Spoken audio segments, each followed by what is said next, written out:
हमारे चैनल पर आपका स्वागत है। आज हम देखेंगे कि जब अहंकार और धन का गर्व प्रेम और भक्ति के सामने आता है तो क्या होता है। यह कथा है द्वारिका की दो मुख्य रानियों रुक्मिणी और सत्यभामा की, जिन्होंने यह जानने की कोशिश की कि कृष्ण के लिए कौन ज्यादा प्रिय है। एक दिन नारद मुनि द्वारिका पधारे। सत्यभामा अपनी अपार दौलत पर बहुत गर्व करती थी। नारद जी ने उन्हें भड़काया और कहा कि उन्हें कृष्ण से ज्यादा प्रेम रुक्मिणी करती है। सत्यभामा ने अपनी भक्ति साबित करने के लिए नारद जी को वचन दिया कि वे कृष्ण को ही दान कर देंगी।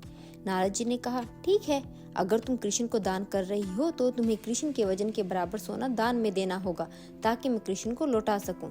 सत्यभामा सहमत हो गई। नारद जी ने कृष्ण को तराजू के एक पलड़े पर बिठा दिया और दूसरे पलड़े पर सत्यभामा ने अपने ढेर सारे आभूषण और सोना रखना शुरू कर दिया। सत्यभामा ने अपने सारे खजाने, गहने, हीरे और सोने के भंडार एक एक करके तराजू के दूसरे पलड़े पर डाल दिए। सोने का पहाड़ लग गया, लेकिन कृष्ण का पलड़ा टस से मस नहीं हुआ। कृष्ण अभी भी ऊपर थे और उनका पलड़ा भारी था। सत्यभामा घबरा गई। उन्हें अपनी संपत्ति और अहंकार पर शर्मिंदगी महसूस हुई। उन्होंने रुक्मिणी से मदद मांगी, जिन्हें वह अभी तक कम आंक रही थी। रुक्मिणी मुस्कुराई। उन्होंने सत्यभामा को समझाया कि प्रेम और भक्ति का मोल सोने से नहीं आंका जा सकता।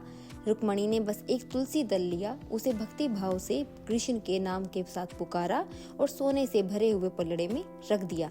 चमत्कार हुआ। जैसे ही तुलसी दल रखा गया, कृष्ण का पलड़ा झट से ऊपर उठ गया और सोने से भरा पलड़ा कृष्ण के वजन के बराबर आकर झुक गया। रुक्मिणी की शुद्ध भक्ति और प्रेम से सत्यभामा के सारे धन को पराजित कर दिया। सत्यभामा का अहंकार टूट गया और उन्हें समझ आया कि ईश्वर को धन से नहीं बल्कि सच्चे प्रेम और समर्पण से पाया जा सकता है। तभी से कृष्ण को प्रेम से अर्पित किया गया तुलसी दल अत्यंत प्रिय माना जाता है।